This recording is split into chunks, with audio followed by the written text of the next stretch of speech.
মমতা ব্যানার্জি কখনোই বাংলাদেশের সাথে পানি ইস্যুর সমস্যার সমাধান করতে দেবে না। আজকে যদি পশ্চিমবঙ্গে বামপন্থীরা পাওয়ারে থাকতো, আমি উদাহরণ দিয়ে আপনাকে বলছি, বাংলাদেশের সাথে এই জায়গাগুলোতে অনেকগুলো জায়গায় আপনি এই সমস্যাগুলোর সমাধান হতো।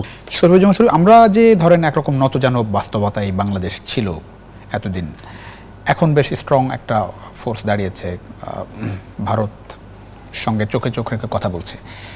আমরা যে এই যে নেগোশিয়েটটা করতে পারলাম না তিস্তার জায়গাটি, আরও বেশ কিছু জায়গায় সীমান্ত এখন হত্যার মতো ঘটনা ঘটছে, এটি কি আমাদের ধরেন নিজেদের যে রাজনৈতিক কোন্দল, নিজেদের যে গণতন্ত্রের যে ভঙ্গুর বাস্তবতা, এই কারণে কি আমরা শক্তভাবে কথা বলতে পারিনি বা নেগোশিয়েট ঠিকঠাক করতে পারিনি, নাকি আমাদের দেশে নেগোশিয়েটারেরই ঠিকঠাক মতো অভাব? ধন্যবাদ। কতগুলো জায়গায় আপনার বাস্তবতাকে অনুধাবন করতে হবে। আপনার খেয়াল আছে গত কয়েকদিন আগে সরকার কিন্তু সিদ্ধান্ত নিয়েছিল আদানির কাছ থেকে যে বিদ্যুৎটা আমরা গ্রহণ কিনতাম, হঠাৎ করে সরকার সিদ্ধান্ত নিল যে অর্ধেক বিদ্যুৎ আমরা কিনব। কিন্তু গত কয়েকদিন আগে তারা বলেছে তারা আদানির পুরো বিদ্যুৎটা আমাকে কিনতে হবে। কেন? আমি এই পরিস্থিতির শিকার, আমি কিনতে বাধ্য।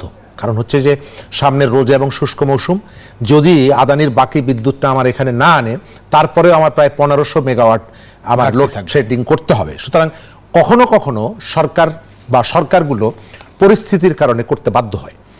আমরা ভারতের সাথে পানি ইস্যুতে আলোচনার মধ্যে একটা ইম্পর্টেন্ট জায়গাটা আমরা মিস করে যাই।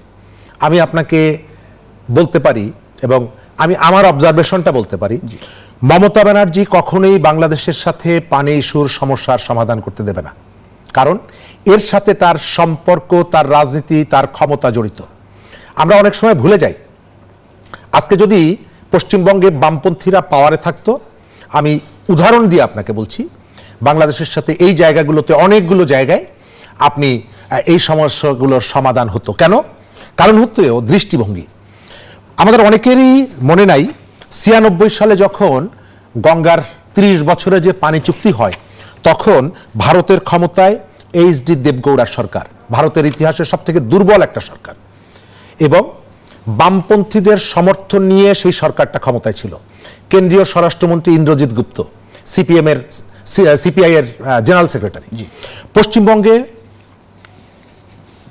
বামপন্থীরা ক্ষমতায়, জ্যোতি বসুকে জিজ্ঞেস করা হয়েছিল সাংবাদিকদের পক্ষ থেকে যে আপনারা এই যে চুক্তিটা করার জন্য এগোচ্ছেন, আপনি এখনো বিবিসিতে এই প্রতিবেদনটা আছে, বিস্তৃত একটা প্রতিবেদন। তাকে জিজ্ঞেস করা হয়েছিল যে আপনি এই যে চুক্তি করতে এগোচ্ছেন, এতে তো বাংলাদেশের ক্ষতি হবে, বাংলাদেশের উপকার হবে, আমাদের ক্ষতি হবে। তিনি পরিষ্কার করে বলেছিলেন যে হ্যাঁ, এই জায়গাটায় যদি চুক্তিটা করি বা পানিটা তাদেরকে দেই, আমার হলদিয়া বন্দর বিপদের মুখে পড়বে। কিন্তু আমি আমার প্রতিবেশীর পাওনাকে আমি অস্বীকার করতে পারি না, তার অধিকারকে অস্বীকার করতে পারি না। আমি স্পষ্ট করে আবার বলি, আজকে যদি সেখানে তারা যদি পাওয়ারে থাকতো, এই জায়গাটায় অনেকগুলো বাংলাদেশের যে ন্যায্যতা, সেই ন্যায্যতার প্রতি যে সমর্থনটা আসতো, সেই সমর্থনটা পাচ্ছে না। কিন্তু এই যে এখন এই যে তিস্তার জায়গাটা বিশেষ করে যেহেতু এটা বহুল আলোচিত বিষয়, এই জায়গাটাই ভারত যে অনুধাবন করছে না, সেটিকে আমাদের মানে দুর্বলতাটা কোথায়? আমাদের দুর্বলতার জায়গাটা, আপনি তো এই জায়গাটা নিয়ে যতটা নতজানু থেকেছেন, জি, আগের যে সরকারটা ছিল, 15 বছরের যে সরকারটা ছিল, তাদের ভারতের স্বার্থ রক্ষার ক্ষেত্রে অনেক উদাহরণ আছে। আমরা তাদের কাছ থেকে অনেকগুলো উদাহরণের একটা উদাহরণ আমি আপনাকে দিই।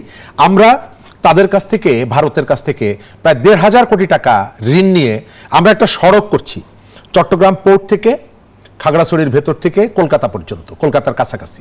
এবং এটি ভারতের ঠিকাদার, তাদের উপকরণ সবগুলো ব্যবহার করব।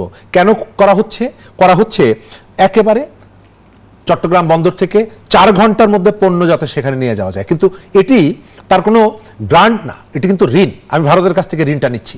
কারা করেছিল? আওয়ামী লীগ সরকার করেছিল।